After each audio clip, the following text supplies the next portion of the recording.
Welcome to Happily Ever Aftermath. The podcast where we discuss relationships in movies and our relationships with them. I'm Polina Grinbaum. And I'm Diana Rojek-Sconard. Welcome to episode While You Were Sleeping. Yes. 1995's While You Were Sleeping. Wow. Yeah. So... A Christmas story. It is a Christmas story, technically, if you want to get into the time frame. There are poinsettias and New Year's not resolutions, New Year's. There's New Year's parties. Yep.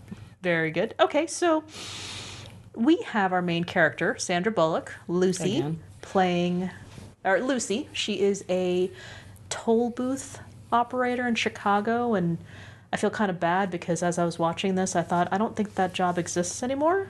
Taking tokens. I was thinking about that the second time I saw it too. Yeah, so Lucy falls in love with, we later find out his name is Peter, and played by Peter Gallagher. And he falls off a train platform on Christmas Day. She rescues him, and she follows him to the hospital. And there's a little bit of a misunderstanding, the way that you typically mumble to yourself, oh, I was going to marry him. Yeah, somebody heard that, thought that was her fiance, brought her in. The family was there. She's introduced as his fiance, and now complications ensue. Yep. So, really odd complications, unnecessarily complicated complications. Well, that's why. I think it would be a movie. It's like, hey, no, I'm not his fiance. Movie's over. That's true. All right. Oh, that's a good point. Oh, but thank you so much for saving my son. Would you like to date my son? My other son? My other son? No. So, okay. Lucy, we find out in the very beginning that her father... she lost her mother. She used to have all these really close moments with her father. We find out in the middle of the movie that he died not too long ago. She's familyless. And that's kind of a good thing in that they portrayed her with the whole apartment and cat type of thing. And it wasn't too pathetic, but no. I think it was a really good thing that they didn't make it all that bad. So Lucy, familyless. It also explains her wardrobe. Oh, yeah. Which we'll get to. Okay. Let's put a pin in that. So Jack comes home. He's the younger, a little bit more cynical brother, and he's a little bit suspicious of her, wouldn't you be? I mean, I'd like to think that when it comes to family, you would know who your brother's going to marry. Yes, especially that family, because they're very close. They're such a close-knit family. I love seeing them at church together. Yes. Certain parts and of that Christmas. Of that interaction I can still quote, which is pretty cool. But so Jack, starts kind of not too deeply pawing into, but still trying to figure out who she is. And you know what? I love how the circumstances just align with Lucy. Yeah. In whole, the doorman. Oh, I don't know who that is. Oh, but I'm new here. Oh, no problem. That's it all works out. That's Peter's fiance. Oh, thank you. So it all works out, and I do think it should be said that this man is very different from Lucy. He's also very different from the rest of his family. Oh, are we talking about? Peter Gallagher. Peter Gallagher's character. Oh, okay, that's important to make note. So Peter Gallagher, he's a lawyer. He has a very imagine Christian Bale's American Psycho apartment. I totally thought it was the American Psycho apartment. And I love that her observation of it when she said there is very clean. Yeah. And she's not wrong. It's like she cannot criticize much, but she's also not drooling over it, Mm-mm. She fell in love with the love at first sight thing. She definitely fell in love with him because he's a good-looking guy. But so after that goes through, the Godfather, Saul, I love the Catholic Jewish Godfather. Yeah. He discovers that it's incorrect when she hears Lucy talking to him, but he helps her out in his own ways, and eventually Jack comes around and realizes that she's not just trying to worm her way into a family. It's just she's a really great girl, and there's a thing, and there's the lean. And the lean. I love the lean. We can describe the lean. The lean will come up later. Yeah. And so ultimately, good news. Peter wakes up, but because he doesn't recognize Lucy, he has amnesia. I love they went to that. I just want to say they went to that immediately. So she's worried that basically she thinks, okay, the minute they wake up, the minute that Peter wakes up, I'm finally out. Coma, It can finally.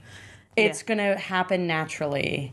And the reason she doesn't tell them before is because The grandmother has a heart condition, and she apparently had 3 attacks already, and she doesn't want to basically put this big bombshell on her. And in fact, the Godfather even says, "Don't tell them. I will help you, but don't tell them because they need you." And I think he realizes, and you eventually find out. I think he also realizes that she needs them. She needs them, but also he realizes that his godson, his exact words, he's a putz. He's a putz. He said he's a putz. So, and this girl, she never would have come into his life if it weren't for these circumstances.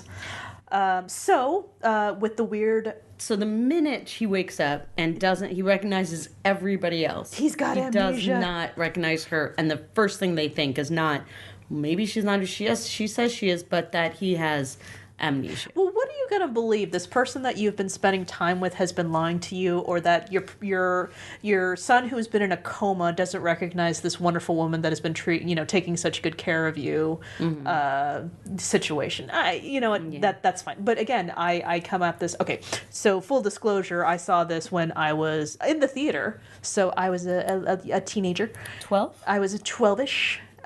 Depending on when it came out, I don't exactly remember. And it was I give it a pass, but as an adult with fresh eyes, still give it a pass. That's good. Yeah. I first time I saw it, I was entertained. Did you see it the first time just for this, or yeah? was it, I never ever saw it. So the Saul.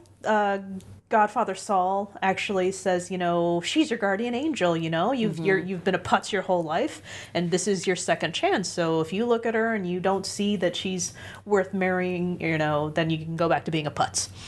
But sure enough, will you marry me? She says yes, because this is her ticket into having a family, not her ticket into wealth and financial security. It's just, this is love. Because I think this is like an important thing that and I think the financial thing is a bonus? Probably, like it seems like a practical, that just makes it less. I mean, it doesn't make it a huge problem. It's never brought up in her performance that she's in this for any type of financial security, but it's also kind of implied that people need financial security. She seems to be doing just fine on her own, but she's also... As a toll booth operator, which seems odd to begin with, but it is Chicago. Right, it's probably a union job. So, good point. Hilarity ensues at the wedding, where the second she gets down the aisle, she objects to the wedding. Mm-hmm. And then Jack also, Bill Pullman, younger brother Jack, objects to the wedding. And then... eventually, she finally confesses, comes clean, like a good girl, and there's this confusion. She apologizes, then she leaves. But before she leaves, apparently Peter's other fiancée that he had before he slipped into a coma, who happens to be married to another man, shows up as well. Yeah, this guy's a putz. Mm-hmm. But the end to that... Oh, wait, no, not the end. I'm sorry. Lucy goes back to work, but apparently there's a kind of a throwaway line that she's going to leave, and I don't know, I guess... The whole thing with her going on a trip somewhere else is a really odd thing. That's sort of a through line that she and her father are very close to one another. She always talked about traveling. There's always she wanted a stamp in her passport. She wants to go to Florence, but she has her passport with her all the time. All the time, and she's never made it. It's not easy to just fly off to Italy. I mean, even especially if you're a toll taker too. I mean, because she's a toll taker because she actually leaves. She leaves school to take care of her dying father. Mm-hmm. Or her sick father, and they moved to Chicago to get medical... research hospital. Research hospital in Chicago. And in a very touching moment, she says... Is it Chicago Hope? I don't know about that. There's a touching moment where she says it's a research hospital, and then after a few years, he decided he didn't want research anymore, and he passed away. Sure enough. So does it mean that he gave up on treatment, or he just passed away? I think because it's a PG movie, we don't get into the basics of it. That's the other thing. This movie is PG. Yeah. And yet a missing testicle is a major plot point, but we'll get to that later. Okay, I think we've kind of described the movie, or we got to. Oh, wait, we didn't get to the very end. I Oh, this object. always happens. Yeah, so sure enough, in taking her tokens, a little ring plops into the little cup. No, cup. What is that little thing? That little divot? It's like it's a... The point divot. is... Yeah, I don't know. There's got to be a technical term for that. The point is... Jack proposes, and his whole family is standing behind him. And so, okay. There's like a cute 13-year-old me is having a moment right now. Yeah, where it's just, it was very cute. It was incredibly cute. So now that they've and of course their honeymoon, he takes her to Florence. He gives her the world. Mm-hmm. All right, and there's a scene. It ends with their wedding on an L. A train. That's just married. Just married. There's is just married on an L train. Is that a caboose technically? If it's an L train? No, it means it's L for elevated. I've watched a lot of Newhart show. I kind of. Yeah. That's so weird that all the things I know about Chicago are basically pizza, random sports. They have a good theater scene and some subway details, but it's an L because they're elevated. The Bears? Tracks. Well, I would only know that from The Fugitive. the movie The Fugitive. I know that because through the weird way I know all sports things, which is basically through my husband talking about it and me barely listening. Okay, there's your synopsis. This was my selection because, I saw this in the theater when I was 13. I owned the VH copy of this and wore it out. My family members know this probably as well as I do, various lines. So please tell me what you thought. It's funny, actually. The first time I saw it, I gave it the review of not painful, which is so far really high praise. And then the second time, because there's some time elapsed between when I saw it and the taping, I watched it again, and I find it really sweet.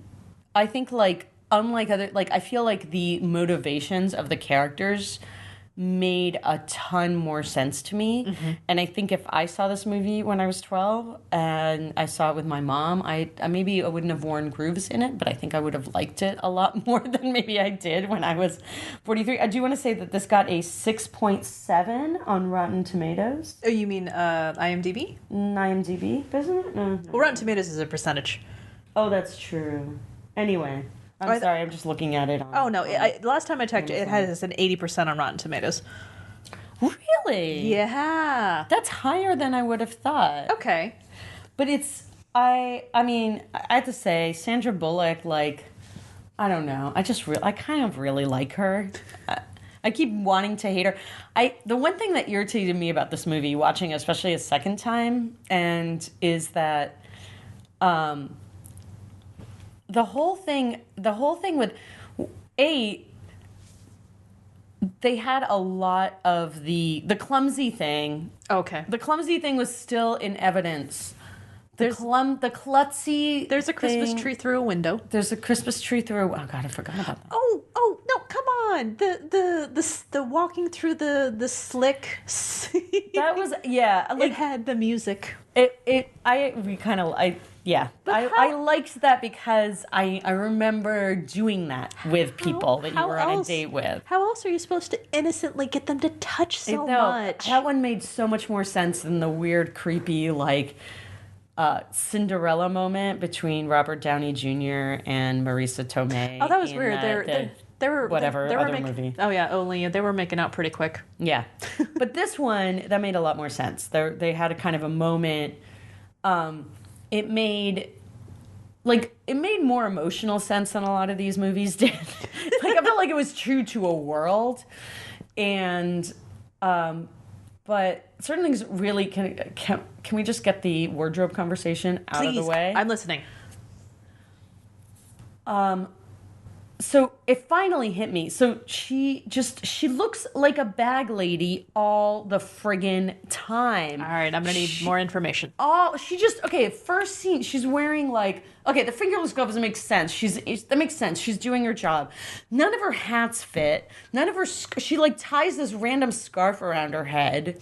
Like babushka style, but it's not like a square scarf. It's just like a men's sort of short scarf. So half of her head sticking out of the back of it.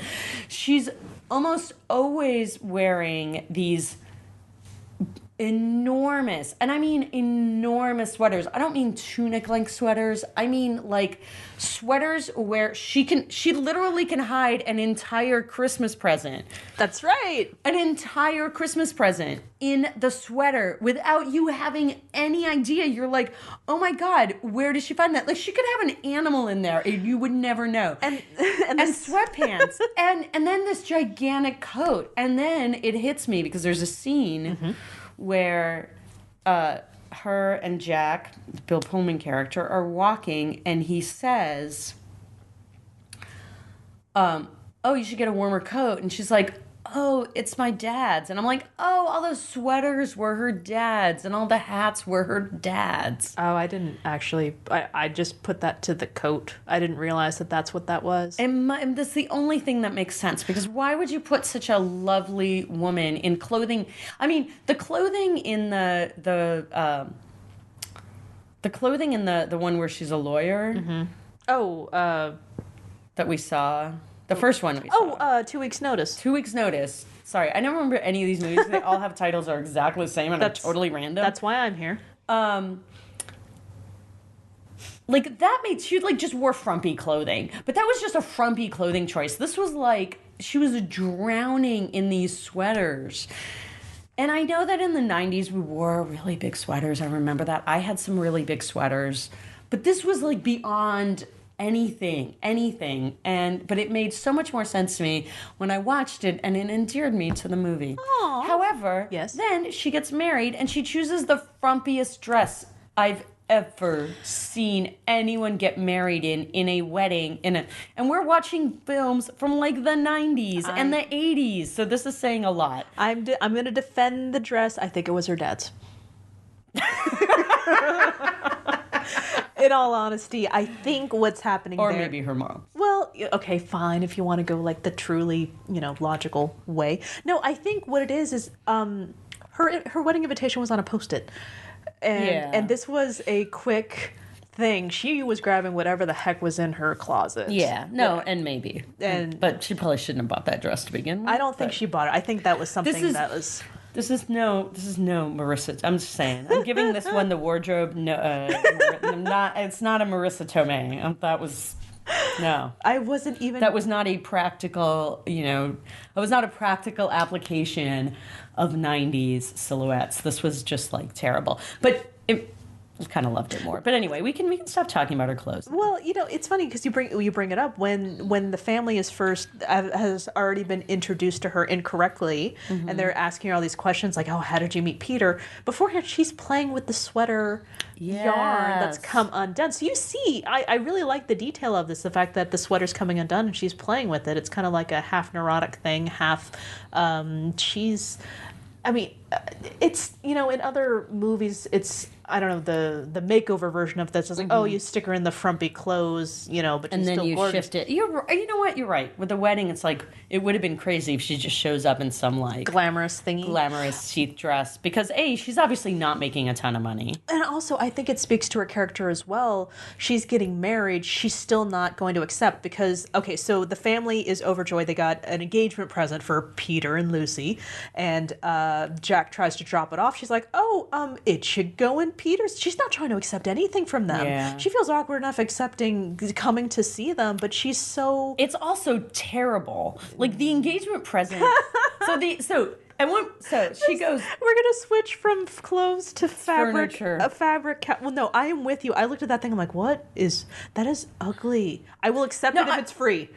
I will say in the 90s, those kind of, like, there was a lot of brocade. But however, like... Ugly.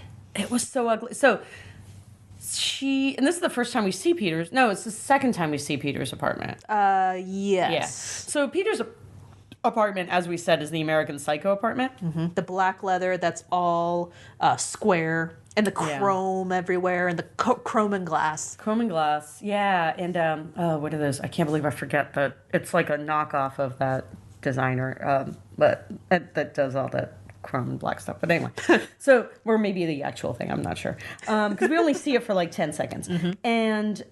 And the engagement present is this overstuffed green brocade couch. Okay. Oh, so actually, I'm sorry. It's a love seat. Now I recall. I don't care. It was ugly. It was so ugly. Although, I will say this. But it was free. But this is the weird thing. The guy makes a ton of money, and it does not fit into his apartment at all. Well, okay. Also, Jack said, they bought you the love seat. So I don't think. Okay, so they own a furniture business where they buy, quote from the dead, we buy furniture off of dead people. Yeah. So I thought maybe it was, some old lady's Yeah, that's couch. what I think. No, yeah. apparently he bought it. So this was. They bought it new? Yeah, Ox bought you the love seat was the line.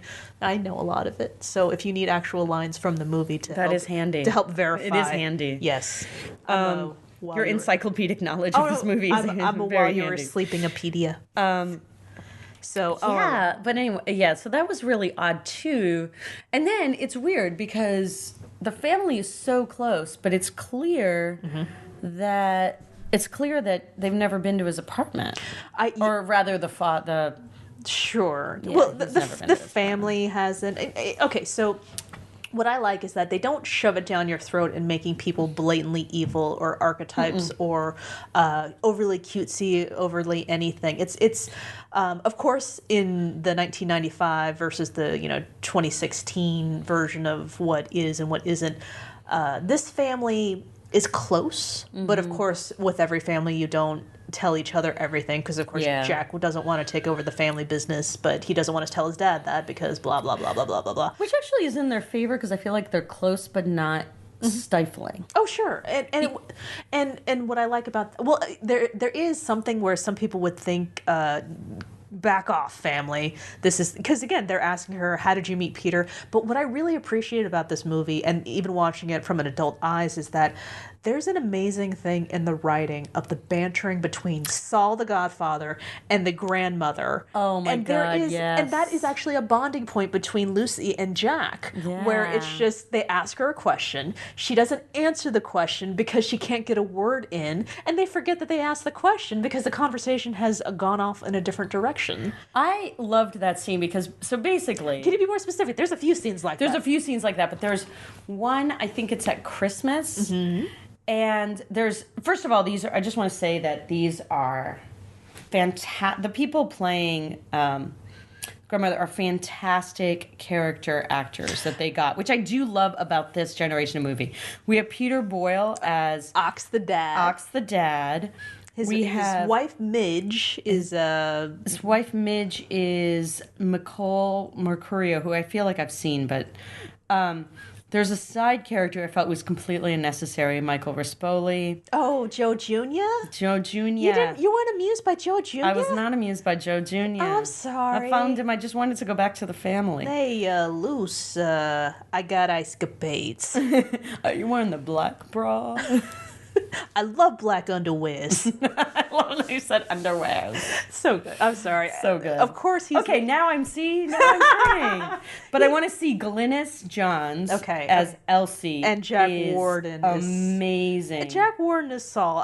This was my introduction to Jack Warden, and I was... She was in Mary Poppins. Really? She was. Oh, okay. I don't know. For some reason... So when Everybody Loves Raymond came out, I'm like, oh my God, it's Peter Boyle, it's Ox from and all this other stuff. Oh, that's so funny. Yeah, I love Peter Boyle. Yeah, and of course Young Frankenstein. Go on. Oh yeah, he was in Young Frankenstein. I totally forgot. Well, Peter Boyle's like in everything. Peter Boyle's just freaking awesome. It's just good. Yes.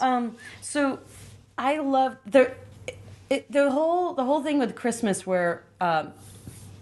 They kind of insist that she comes to Christmas because they just instantly embrace her in this lovely way where basically whoever she is fine with them. Like they can adopt anyone. They never when they try to figure out who she is, it is in the most open-hearted and most accepting way possible. It's like basically she's already passed the first test, which is that somebody that they love loves her. And it really teared up. Like I had a moment, I was watching this and I really felt a lot like when I was introduced to my parents-in-law, because I just felt the same way. Like I was instantly just sucked into this wonderful family.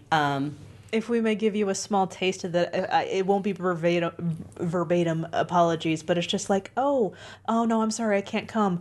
Oh, okay, well, put your phone number here. Midge will try to talk you into it. Yeah. And here's our address for when you change your mind. Exactly. It was perfect. And yet, like, but without any, like, complicated, be awkward if you said no. It's just like, well, this is going to happen now. and it's going to be fine. Yeah.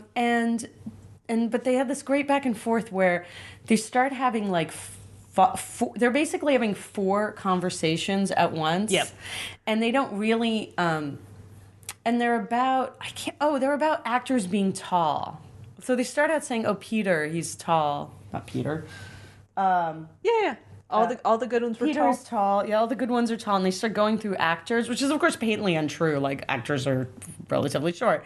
And so then they start going through actors. Marshall Dillon was 6'5". This is a good point. I'm not saying all the good... Well, okay. Well, so no, that's one of the lines. Right. That's one of... That's true. Sorry, forgot. Dustin Hoffman was 5'7". I thought he was shorter. No, this is from the movie. Yeah.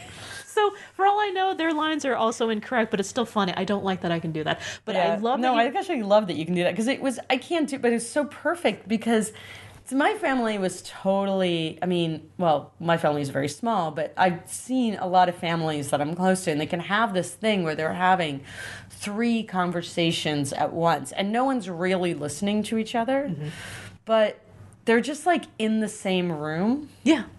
And there are times where that's presented as like kind of screwed up or exhausting but it comes off as incredibly charming and vibrant in this movie. And it makes me kind of fall in love with that family. So it starts off with the mom talking about, so this is what's really great. So they're talking about types. Oh yeah, Lucy, do you have a nice girl you can set me up with Jack with, or set Jack up with? I like blondes, chubby ones, and his little sister notices right away. You like brunettes, and basically the mom says like, oh, we all know who Lucy's type is, and of course Lucy's not saying anything, but it just occurred to me as I was watching it, I'm like, my husband is actually not my type. Yeah. So that's not a fair statement. And then, you like brunettes thing. Of course, now Jack's uncomfortable. No one wants to say anything. But then the mom just comes in with these mashed potatoes are so creamy. But also, did you notice when it says, I like blondes, chubby ones? No. It cuts to the mom. Yeah. And the mom smiles. Yeah. Like, oh, like your mom. Exactly. And it was something really sweet about it because it was actually a really good answer. And it was only the daughter that made it. The younger sister, that made it, that kind of was like, didn't get it because she's whatever 15 or 16, and also the extra layer of he's deflecting because he doesn't want to say I'm in love with you. Because at one point he's sitting with his brother and he's playing cards. Oh, he's playing poker. He's playing 7-card stud. 7-cards. See, that's when we need you. I have a poker family. Go on. And no, that's not just a detail.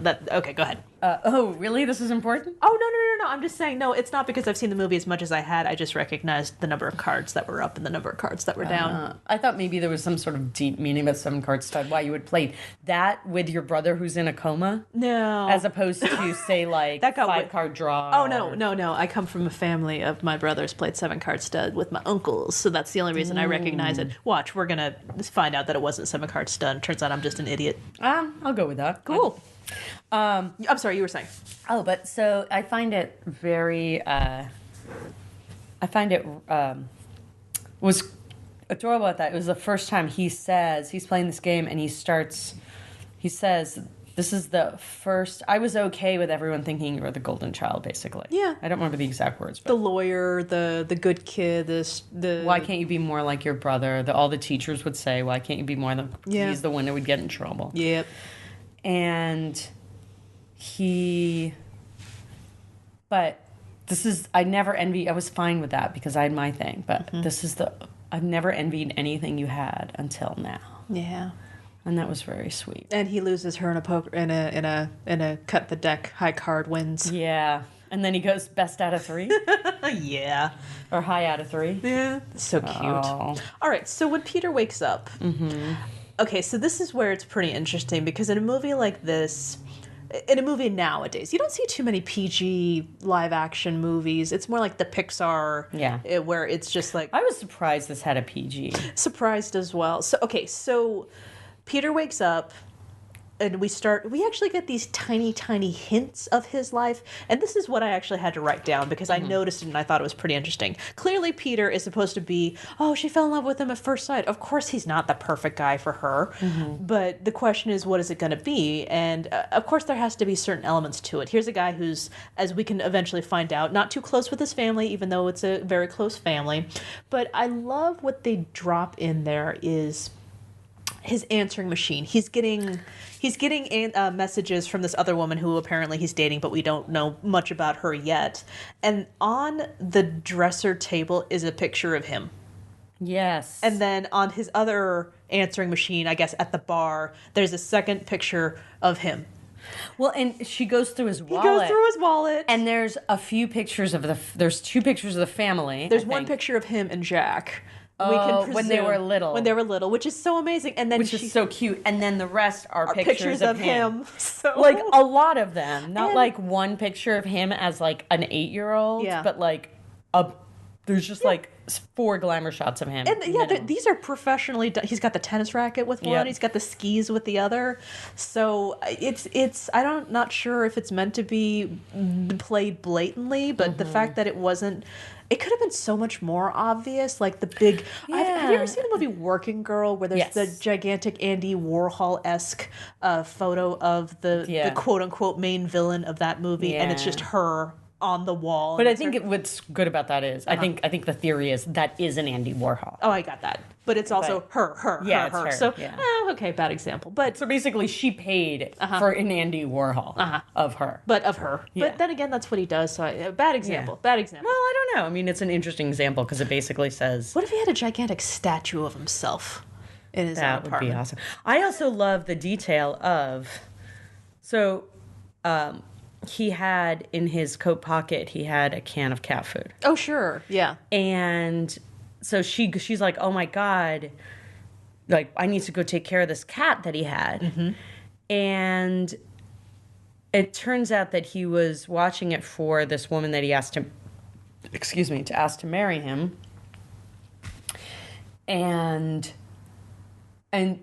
so she basically is like waltzing off and leaves this man with her cat. Yeah. Like, that says so much about her. And that was just a little detail. And then you're like... Oh, this is all I need to know. And I actually liked it because they didn't waste a lot of time. Like, they didn't waste a lot of time painting these people as villains or heroines, but just as not necessarily having the same values. That's pretty good. Although what's funny is that when Peter has his kind of forced upon him epiphany, he, breaks it off with, Ashley. Her name is Ashley Bartlett Bacon. Oxline. All I know is she was pretty high and mighty for someone named after breakfast meat. That is a good line. So, okay. Ashley Bartlett Bacon, she's just like, you proposed to me, He's like, you said no, we're done, And then you moved to Portugal. She moved to Portugal. And he said, well, we were done. Yeah. You moved to Portugal. And he paid for her nose job and her boob job. And her boob job. That's it. I'm trying to figure out and also she's married to another man still. Which we find out later. Yeah, exactly. So, you get to see this fascinating dynamics between, it's not even like, yes, there's like a value judgment involved, but at the same time, Peter, he is doing this whole I'm a changed man thing, but he's also not doing this whole I was horrible, I was just this and you're bad too and that we're going to be those ways. Just like, you also don't see him doing anything particularly terrible to anyone. But he does talk about the squirrels. Apparently when he was younger, little boy saves squirrels and it turns out he knocked them out of their nest. And he was the one who, messed them up and then he saved them. But, when you're a little kid, if anything, he's guilty of not telling the truth when he was I kind of got the feeling that basically he's like, it made him seem like a hero and he knew it. Well, what doesn't help is that when he's doing this confession thing to Jack, he's also just unloading all this other stuff. And one of those throwaway things that, again, PG, but at the same time, it kind of a big, I've never been faithful to a woman. Yeah. And I'm like, wait a minute. Okay, I think I just got the impact of that right now as we're sitting here right now. Wait a minute. And then, good for Jack. He left. Yeah. He left that conversation. And then Peter doesn't even notice. There it is again. Something in the script showing something, showing, not telling. Yeah. Showing, not Which telling. I really did. I did like about this movie. Yeah. So let me just ask this question. Okay. When do you think that her and Jack fell in love? Okay, this is what's really interesting, is that if I were younger, I would have said that they fell in love during the little slip thing. The little slip holding on to each other thing. But now that I'm older, I'm having a little bit of a cynical edge. Run with me on this one. Mm-hmm.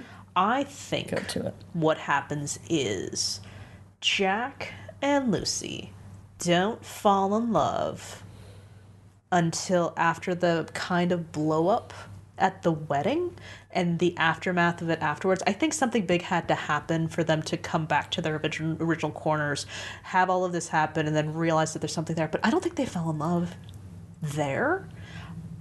This is why I think it's odd that he proposes to her after that, and she says yes. And their first kiss is after he proposes to her. Mm-hmm. And so I personally think they have decided to commit to one another, but I put credence in their relationship because I think they fell in love in between their engagement, their fun movie engagement that the audience wants to have, and before they got married. I think it's solidified. I think they had an inkling, and I think because I love these two as much as they do, and because they believe in the whole true love thing, but they're also a little bit more sensible, I think they decided to grab onto this grandiose, I want to marry you because we have something and it's amazing. But I think it's solidified after the engagement. Personally, off-screen love. Interesting. Thank you.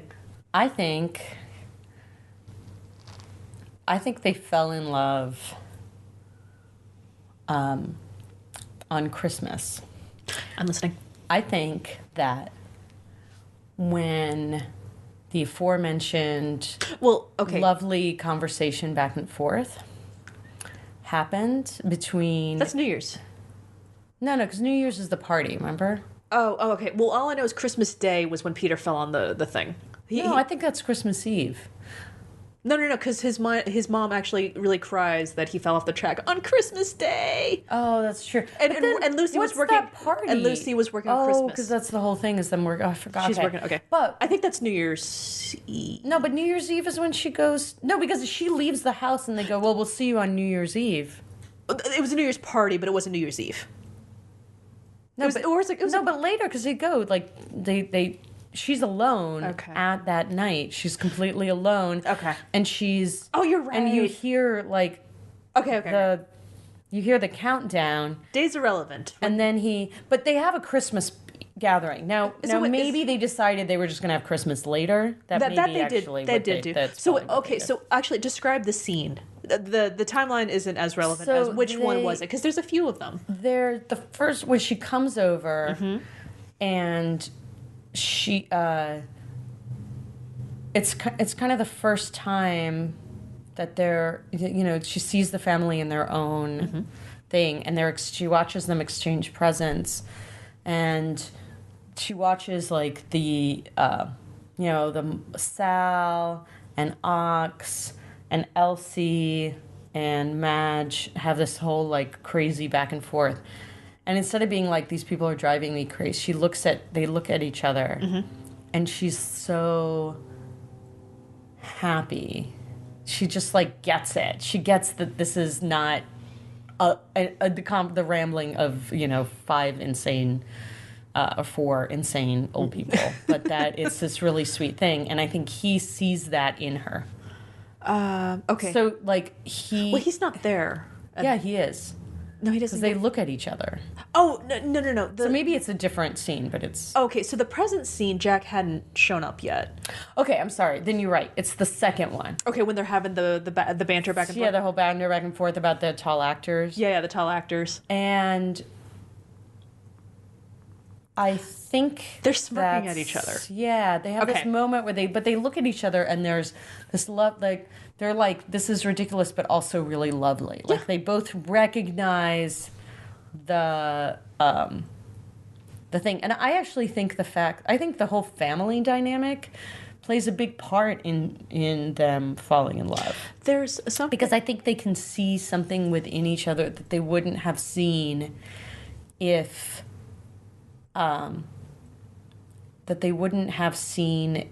they didn't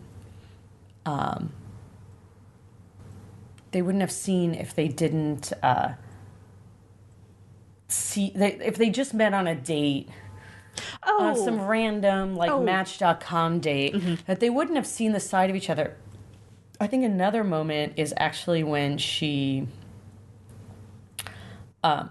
sits in his chair that he made. Oh yeah, I think that's a really big one. the rocking chair. So Jack, the reason he wants to get out of the family business is because he thinks him building furniture that apparently is pretty popular. He wants to do that instead. And rocking chair, she saw it, she complimented it, she liked it a lot. And she sat in it. She goes, it's perfect. It like fits her perfectly. Yeah, it was really nice looking too. To me, it looked uncomfortable because I like padding. I think it's one of those really nice. It looked like one of those really nice kind of arts and crafts chairs that like actually fits your body. They when you wouldn't realize it. That's probably why it's so popular. In the 90s. Yes, especially then. Yeah, it was kind of big in the 90s, I guess. But okay. So anyway, that's when I think, and that is actually why I think they will go the distance, because they have very realistic expectations of life. Like, I don't think either of them are, like, I think both of them, have similar kind of values. They both work hard, but they both, value, obviously, family, though she's very lonely. I also think that they're very, kind to other people. And, but I think they have this strong base of, like, loving each other's she loves his family. And I think that makes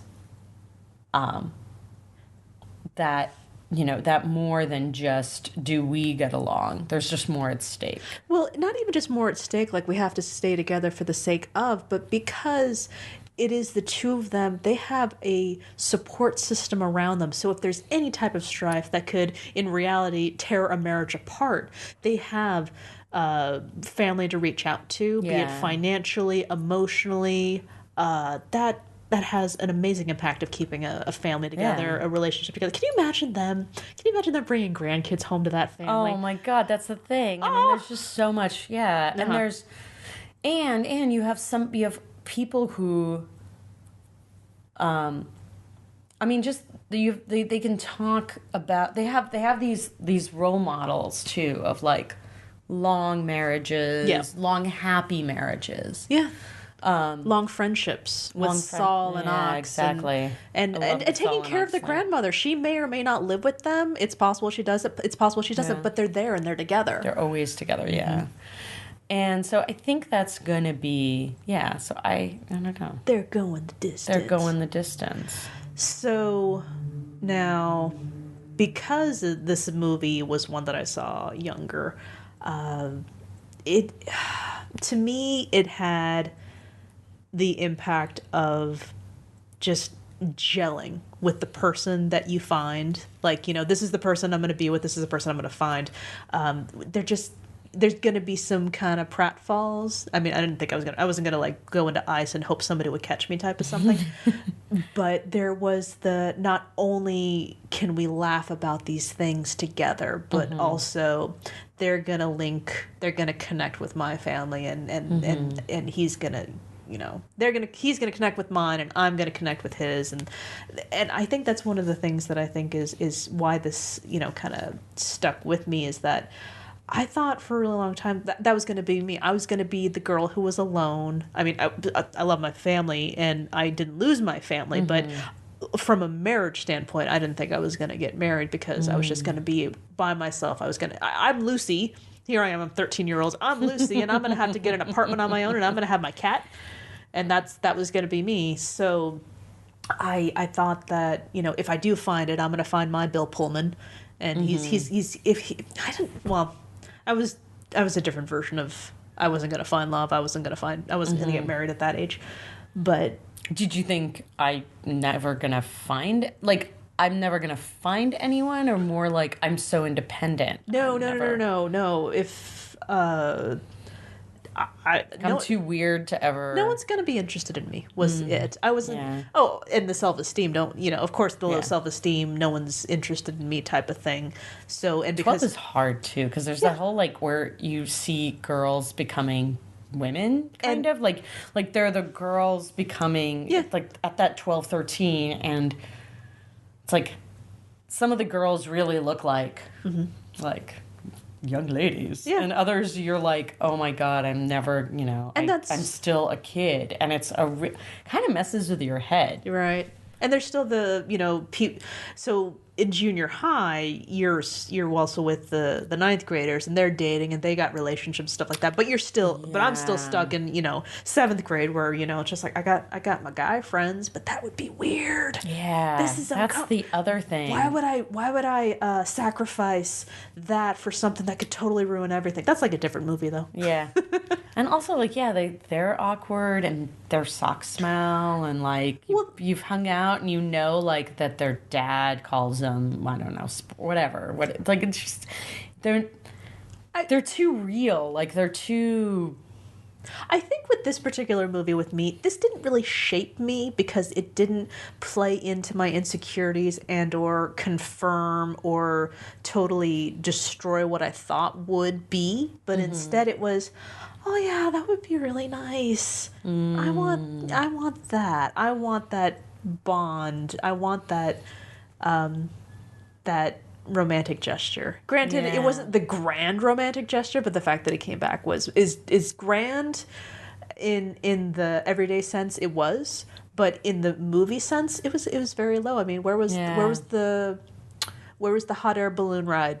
That also, there's not a lot of sex in this movie. There is no sex. The first kiss was after sexual tension, and I didn't even think about that until you said that. The sexual tension? There's not there's definitely some, but it's not. It doesn't. They're not. It's more of a finding your person rather than oh my god, I'm so attracted to this person. Yeah, it was absolutely that. There's not even her thing with Peter. She's like, he just has a nice smile, and we're gonna get married. Not oh my god, I want to do him. Oh my god, it did reinforce everything that I was trying to ignore during those awkward stages. I was thinking did it feel safer for you or less? Well, not even safer for me. It was the whole relationships are the hand holding. Mm-hmm. Relationships are finding that person that you can giggle with over something that no one else is paying attention to. Yeah. Okay. Sad moment. There were lessons that were learned. Always have a backup battery and plug it in, especially if you were plugging it into some random extension cord on your couch that seems to be loose. The point is, mistakes were made, and now we're recording again. I think we lost about maybe 5 minutes? Maybe 5. But those were some awesome 5 minutes. They were really good 5 minutes that you're never, ever going to hear. And I'm sorry about that. I feel bad for you. The sexual tension was... we were talking about the movie, but it's pretty good stuff right here. Yeah. There's a lot of... There was also some electronic tension as well, which we couldn't record because it was bad. But where we were talking about the whole thing of why you like this movie so much, and one of the things that you liked is this is a version of relationships which doesn't have that kind of that fear and kind of sexual pressure. So this movie, I said it in an angry way, but it's true. It was reinforcing the relationships or the hand-holding, and there's nothing is as nerve-wracking as that. I'm never going to get a boyfriend. I'm never going to get married. My relationships are just whatever I have now is what I'm going to have for the rest of my life. I'm never going to have, it's kind of scary because you're still trying to figure yourself out, but trying to, if you don't even know how your own self works, what makes you think that you can navigate the world with another person that you're partially responsible for. Also, I feel like that's the first time 12 and 13 is when you start really... The first time you are aware that other people see you. Oh. And also the first time that you start becoming aware of yourself as this... Not quite sexual objects, but you start getting that thing from other people where you start... that other people have these, needs from you that are...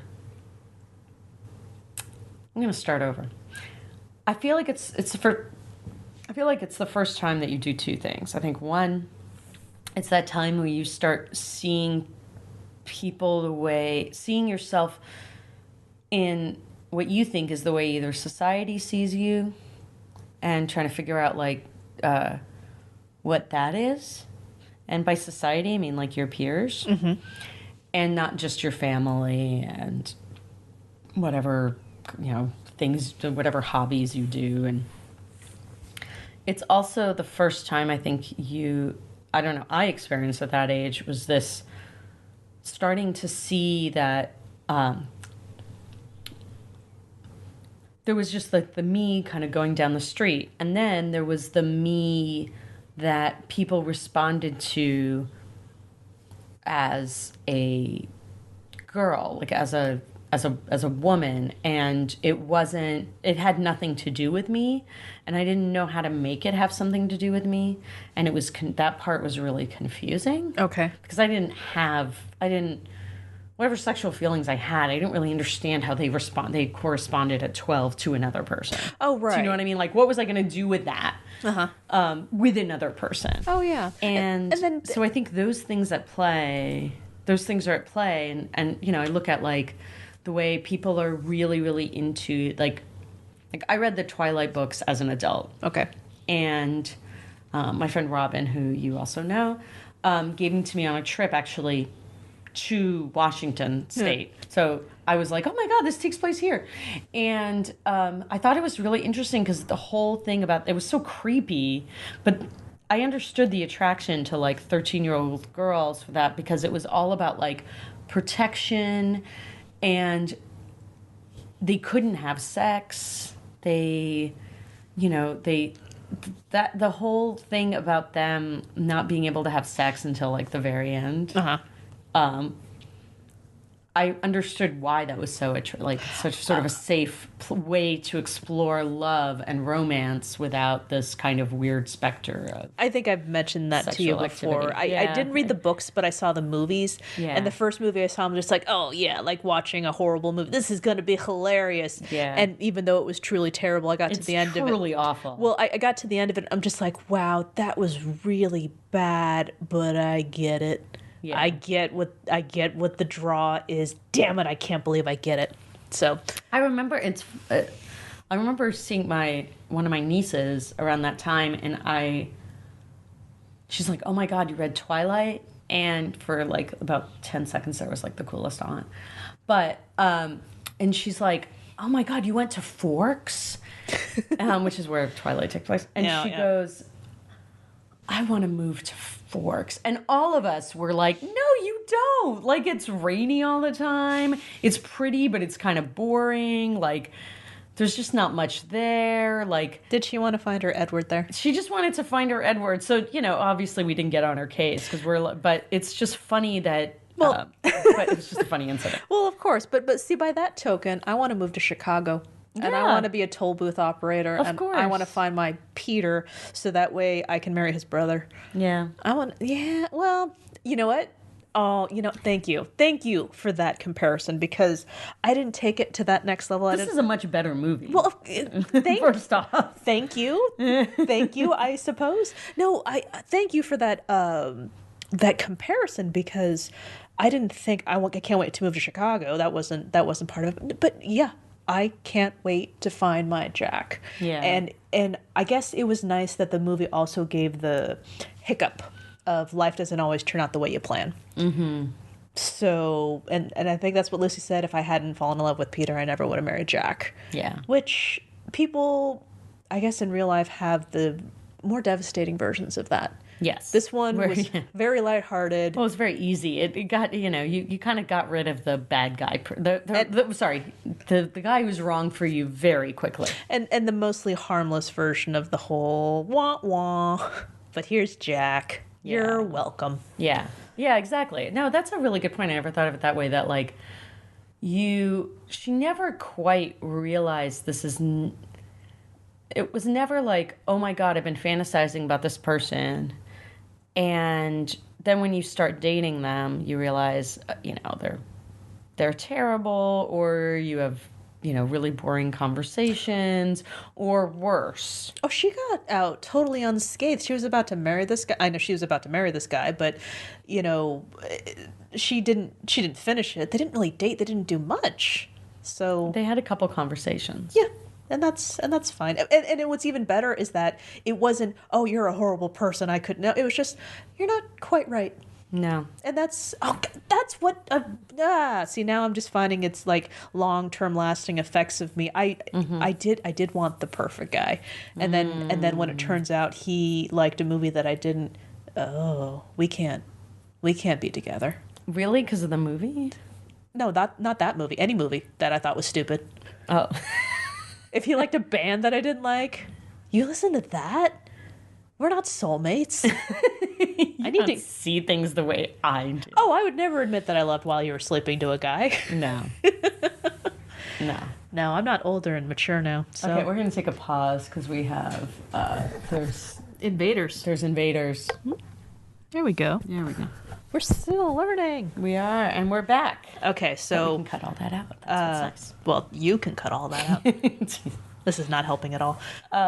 So, as I was saying, okay, so you're imagining me laughing at a boy on the playground because he listens to the Backstreet Boys or something? I imagine you, like flirting with a guy, or even, like... Stop right there. Going... There was no flirting. I would have to know what flirting was to actually flirt. Or, like, going to the movies with a guy. Back up right there. And then realizing... Okay. Well, okay, no, let me put it to you this way, because... having a crush on a guy? There you go. Realizing. Having a crush on the guy, and then slowly letting it fester until, my mid-20s. And then... No, I'm kidding. Okay, so... Okay, fine. It was... That's fair. Hard. Life was hard. No, I mean, there were the little flutters of the crushes, and of course it always was working up in my head more than it actually ended up in real life. So, like a guy, turns out okay, fine, the Backstreet Boys is a bad example, but yeah, I mean, ew. Of course, I don't think any other guy would admit that he listened to the Backstreet Boys. They would ever admit that he liked it. But there was also these other things like, wait, they did like the Backstreet Boys, or they didn't like the Backstreet Boys? These are all theoretical guys. I don't even remember. I can't even have a bad. I don't even have a bad example. Okay, let me put it. Okay, this it's bad timing because I wasn't 13 at the time. But yeah, guys who saw Titanic, really now? Yeah, I think that would have. I mean, Titanic. But I felt that way with the guys who saw Titanic. See, and I was like in my 20s at that time. Well, that's just me being extremely judgmental. Why am I being extremely jjudgmental? I have a very tiny pool to work with, and I'm no prize. I'm not going to say prize pig. I'm not going to open up that. Please don't call yourself a prize pig. Okay, fine. 13-year-old. Let's just avoid personal livestock references. I am some pig right there. Literary reference, so it doesn't count. Yes. So yeah, it's again. I don't know. Was I purposefully sabotaging myself because you like this, so it can't work, and then I don't have to try because if it turns out I try and I put myself out there and you say no, well that's worse. So that's also, it's like at that too. It's like, it's hard to know, like, what are you supposed to do with this person that you're like hand-holding, dating? Hand-holding. Like, are you supposed to like all the same movies? Does that matter? Is that like what? I just can't even remember. Remember what it was supposed to be, or remember what we thought it should have been? What we thought, like, what did I I can answer What that was my question. criteria? Yeah. I didn't have criteria, but I could tell you what I wanted to do. What did you want? I wanted to walk down the hall together holding hands. Oh my God, I so wanted that. I totally forgot. Okay, it's coming back to between the lockers, and we're walking to class together, and then he drops me off at class, and then he goes to his class. That was it. me. Yeah, That was it. that was it. Yeah, that's it. That's all there was. How the hell were there kids my age getting pregnant at that age when that's what I wanted? I don't understand that either. Like, apologies for any judgment. that's not judgment. It's actual confusion. Okay. I don't feel judgment. I am just completely confused. Okay. Well. Okay, maybe. But move it. Are you feeling judgment? Well, no, I'm not feeling judgment. I'm feeling like I'm being judgmental. But let's go back to Sandra Bullock, Bill Pullman bubble. Yes. Oh my God, it's like weird Pride and Prejudice times where he proposes before they even kissed. Oh my God, I didn't even think of that. That's that they never interesting. kissed They until never, yeah, but they like that. Their first kiss is after the proposal. Yeah. Oh, this goes deeper than I thought. It doesn't really. I enjoyed the movie. Understand that it is fluff. It's not purely harmless, of course. There are mentions of testicles. And there are basically at one point she finds out from a colleague of Peter's that he had an accident that involved, it's actually very confusing. It involved a pencil in his back pocket when they're playing basketball. Oh, okay. Did you actually get the logistics? I just got. got the logistics. Yeah. Okay. So, but that's okay. That pencil basketball aside, harmless movie. Parental guidance is suggested. Well, it was only the testicle thing. Okay. I mean, I kind of feel like that's a medical thing. I think we can't. That's a medical reality. Oh, okay. I just think you were looking for an excuse to say the word testicle again. I was. Okay. Good job. Thank you. Thank you so much. What'd you think of the movie? I think this is a very sweet airplane movie. Okay. Oh, well. I think it's a sweet movie, and I think it won't piss you off. Too much.